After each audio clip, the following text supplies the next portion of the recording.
From the Oakland Hills to Jack London Square, the Port of Oakland to the Coliseum, KTVU presents Talk of the Town, an engaging conversation about the people and issues important to Oakland. Hello, I'm Dave Clark, and I am so glad that you're with us. This is Talk of the Town, and I'm with a wonderful lady who I want to brag on. I want to talk about her because I love her. And she's a wonderful lady. Her name is Marsha Rhynes. And the reason Marsha is here, she's involved with a wonderful program in the Oakland school system that's the Maya Angelou Essay Contest for students. First of all, Marsha, I'm glad you're here. Thank you for being here. Thank you. Thank you for having me here. In a nutshell, we all know who Maya Angelou was, who still is in spirit. But this essay contest, it's for students in Oakland. Explain, basically, put some meat on the bones. What is it? It's an opportunity for young people in Oakland Public Schools to shine, to take their stories, their words, and be celebrated. It's an opportunity that was started by the son of Maya Angelou, Mr. Guy Johnson, who at his heart wanted to see our young people get the recognition that they deserve and the support to become better writers. Now, how long has the program been together, and were you there from the beginning? Yes. Mr. Johnson initiated the program 3 years ago, but he has been coming into my classrooms for writing seminars, for encouraging and inspiring young people for nearly 15 years. Wow. I feel completely blessed, Dave, because, you know, as I mentioned to you at one other point when we talked, what are the odds that a high school English teacher who believed that kids belong outside of the classroom and the community belongs in would have Guy Johnson come in? When I worked at McClymonds High School, he was there. When I worked at Castlemont, he said, well, Miss Rhynes, I'm going to Castlemont. When I went to Oakland Tech, he was there. And the last school I worked at before I sort of retired would be Ralph Bunche Academy. And he loved the kids there. I don't say it's the most, but he understood the heart of their stories. They made him cry. They made him tell them, tell me why you wrote this story. And it was an absolute blessing for me as well as for the children to have Guy with us all these years as a volunteer in the schools. And he also put his money where his mouth is, too. He did.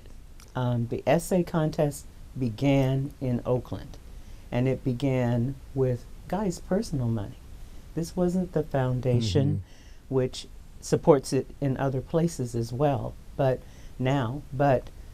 this was Guy Johnson deciding, Ms. Rhynes, I want you to think of a prompt that the young people can put their teeth into. And he really believed that writing didn't get good until you did at least 2,000 words. Most young people, and we're talking high school seniors, when you tell them they have to write 2,000 words for an essay, well, I'll pass that one, Ms. Rhynes. I'll pass on that. But that's not what happened. Because in his wisdom, he was an educator and a teacher as well, like his mother, like his iconic mother. He knew that you could teach young people that if they talked about these stories, they would talk more than 2,000 words in a flash. That's right. Interesting. Now you have to write it. And once you write it, you have to make sure your words are the words you would choose that are going to help someone else understand your story. I'm going to save our conversation about Guy Johnson for a little later, because I think, I loved Guy Johnson too.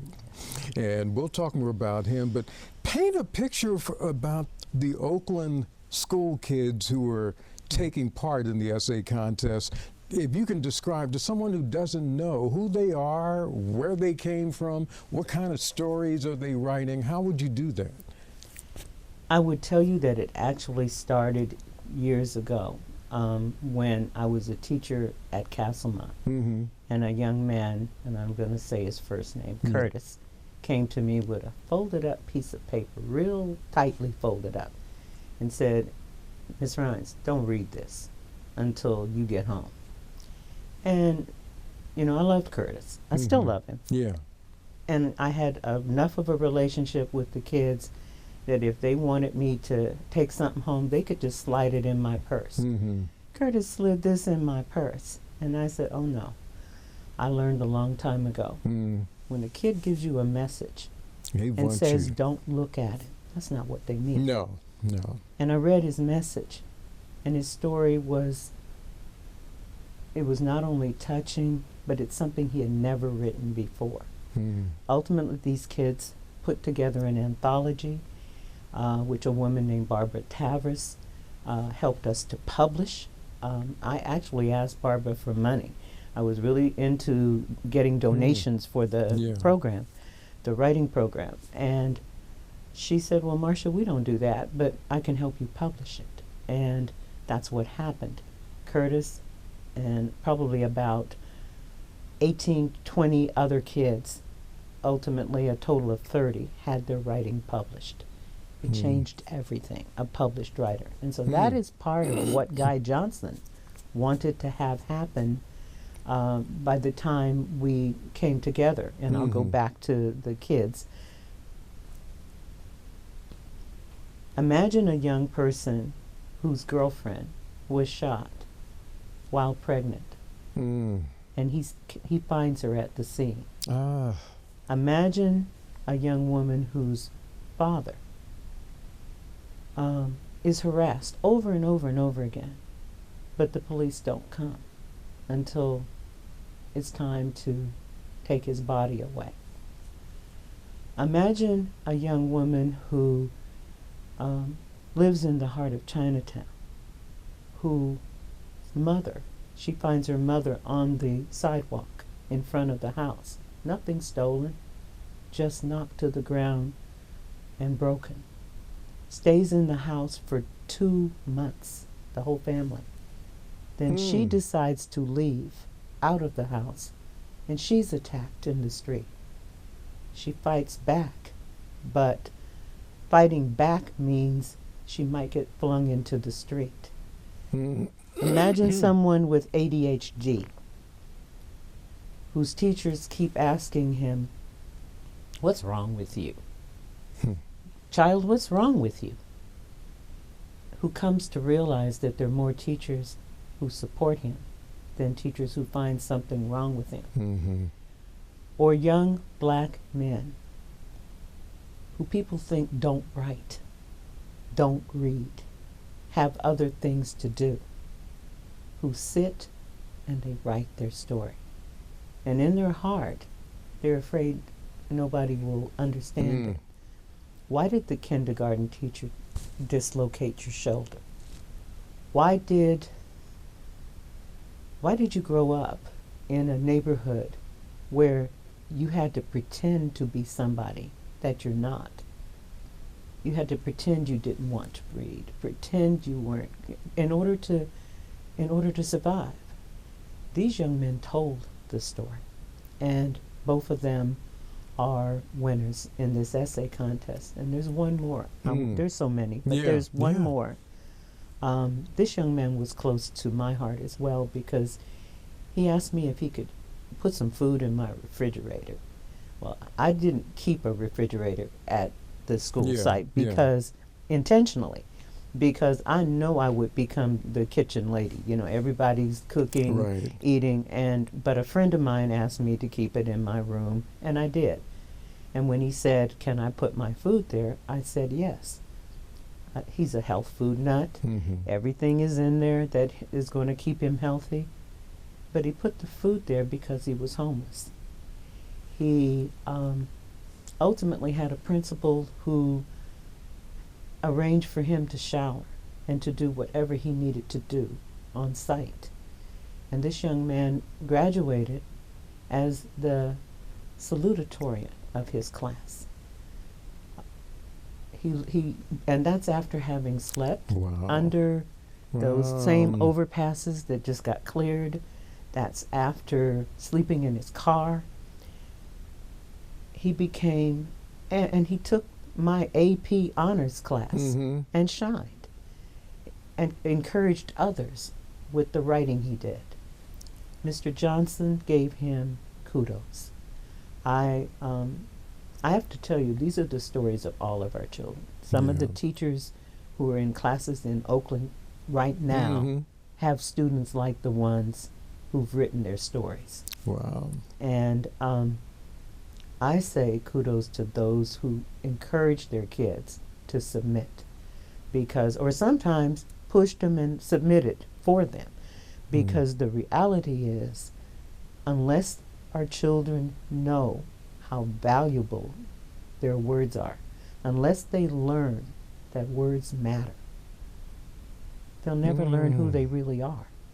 That gave me a chill, and I went back to the first time you and I really talked at dinner at your family's house, and as soon as you began telling me about the Maya Angelou Essay Contest, I told you, I have to stop and talk to you right now. And we did, and I'm so glad I did. And I'm just trying to imagine if there was not an essay contest like this to get things out, what might have happened if there was no outlet for our kids in Oakland. I think it's imperative that we have an essay contest like this in Oakland. The fact that there are contests that draw in kids from around the Bay Area, or writing contests, there's no real serious writing contest that honor young people's words with the financial rewards that this one does. Grand prize is $5,000. Yes. That's life changing for many people. Yes. Second prize is $3,000. Third prize is $1,800. This year we were able to add 2 honorable mentions. The previous year we honored a junior who the goal was to help them to move up and to learn from whatever it is that they were writing so they could enter again as seniors. Occasionally we had a 4th place winner.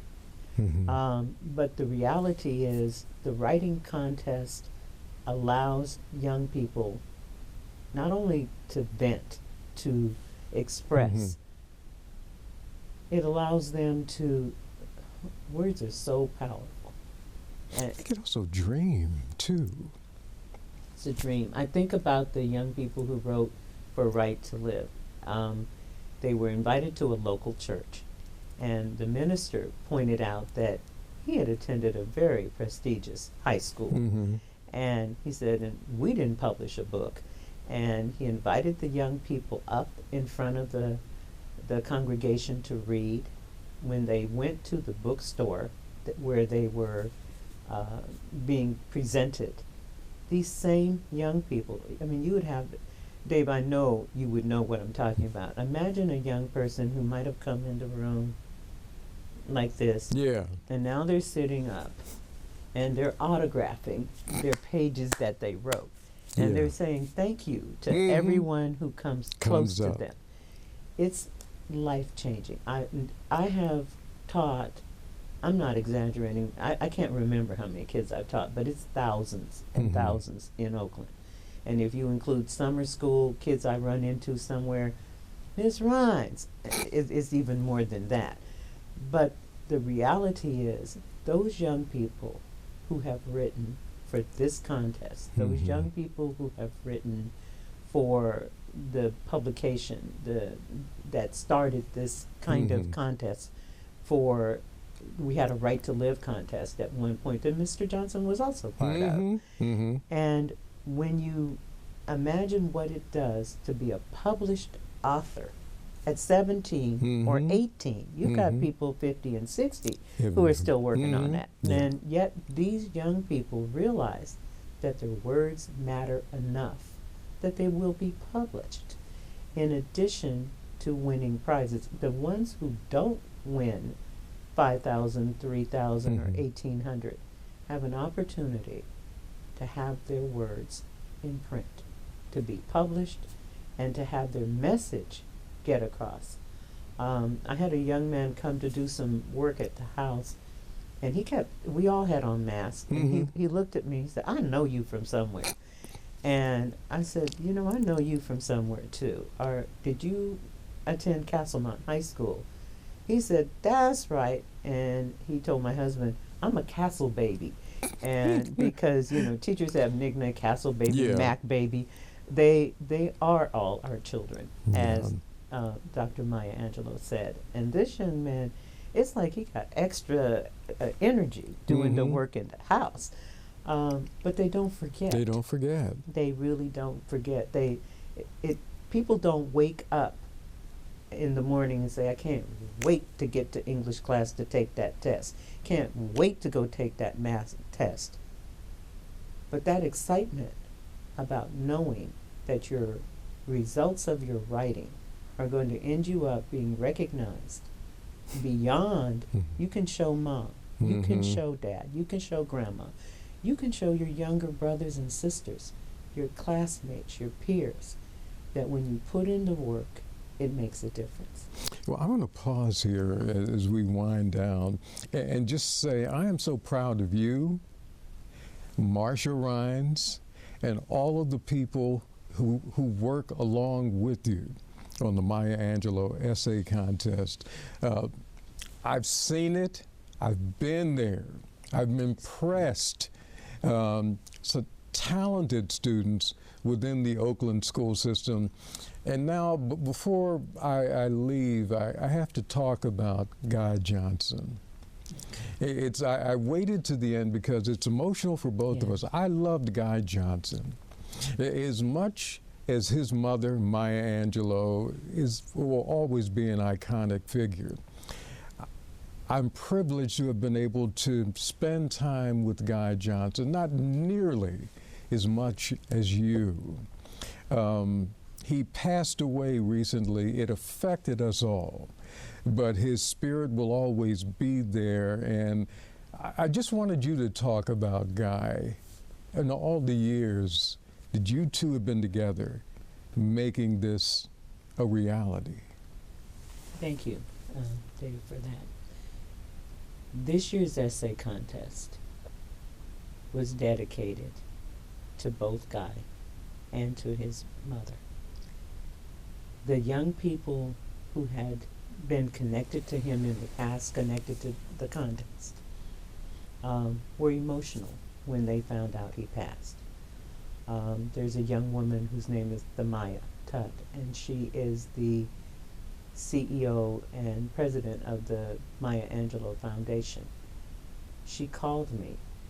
I was driving somewhere, pulled over to tell me that he passed, so I wouldn't hear it somewhere, as did you. It would have been really emotional to hear it on the news.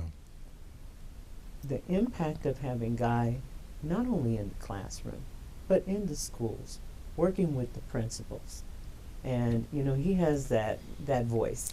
Incredible voice. You know, voice. And when he would listen to a young person who read something, whether it was at the bookstore or on campus or at one of our events or getting ready to work on the contest, if that young person wrote something that was perfect in his mind, and that didn't always happen, he would look at them and say, "Bravo." And I mean, I've had kids put it on their resume. Guy Johnson said, "Got bravo about my writing." If he thought that there was something else missing that they needed to do to bring it to another level, he would pause and he would say, "Read that passage again." No, read it like you mean it. like it means something to Mm-hmm. you. It was a privilege, and the kids knew it. Yeah. I could leave the room while Mr. Johnson was talking, come back, and see Mr. Johnson commanding everything in that room. Because yeah. he was in a wheelchair, but that Yeah. didn't mean he couldn't No. move. Mm-mm. We set the room up, and there were times when some kid who didn't necessarily want to be noticed would sit closer to the back. Guy would zoom over there, and he'd be right there at the back. Mm-hmm. He had a way of making it clear that his mother was a teacher first, a teacher who wrote, and that in the process of teaching, you help to create our future, and that these young people are our future. That's right. And whatever we do or don't do for these young people, as his mother wrote, we deserve. Hmm. There's a chill in that too. There is. There is. Guy's legacy will always be with me, and I am so happy to have the chance to sit and talk with you about the program. Do you have any one thing you want this program to do from now on as a part of Guy Johnson's legacy? I wanted to continue and to build the partnership that we have with the Oakland Public Schools and the teachers in particular, so that when children write and they hand you these little folded up pieces of paper, Mm-hmm. when children tell you, I don't have a story, but the story's inside. When children write the story, but they need help to bring that story so that it has the impact that the stories in this contest have, that the teachers continue to support students to get there, Yeah. and that the young people know that there's someone listening, there's someone there. And one reason Mr. Johnson was so serious about keeping that award high Mm-hmm. is because he wanted them to know there's power in these words. Mm-hmm. And in the case of the last three who won, Yeah. there's a $5,000 prize Yeah. that's present. That's one of the main messages. I would want to thank everybody Yeah. that there's so many people. They're volunteers, they're principals, there are college and career support folks, they're the judges. Hmm. We have a rubric. We're serious about the Yeah. rubric. Yeah. It isn't, well, I thought it should be this way, but I like that one. And we're willing to work to morph, to change, to build that rubric so it reflects what the donor intended. I would thank Stephanie Johnson. Stephanie, Guy Johnson's wife. Yeah, Yes. who came right with him to Yeah. many of Yes. these events. Yeah. Who is committed to keeping it going for the students in Oakland. Yeah. I would thank Betsy Steele and Dwayne Bartholomew and all of those people who, and Alicia Dixon at Marcus Foster, all of those people who come in with the same belief. These are our children, and they deserve the kind of support that we get. And finally, lastly, this is the English teacher part of me that's throwing this one in, but our kids, we can't keep telling our kids that just do a little something. Mm-hmm. I know there's a pandemic. We're living it. I know that times have been hard. Most of our kids come with trauma before their teachers ever see them. Yeah. But the power of perseverance, of resiliency, of realizing that you may have to face a defeat, as this essay contest Mm-hmm. says, in order to know what you're made of, so you can move to the next place. That's a story that almost any child who's here in Oakland can write with help. Take the chance and write it. I'm glad you're here. We've had the privilege of talking to Marsha Rhynes, one of the people who make the Maya Angelou Essay Contest exist. I thank you. I thank everyone involved. And the people who think about Oakland school kids who don't think there's much there, there's a lot there. And that's the reason I wanted to get you here, to put a spotlight on the essay contest and on the incredible achievements of our friend Guy Johnson. So, Marsha Rhynes, thank you for being here. Thank you for telling this story. And thank you for being part of this program. Thank you. Thank you, Dave. Thank you from my heart. It's my pleasure. I'm Dave Clark. This is Talk of the Town, and I thank you for being here too.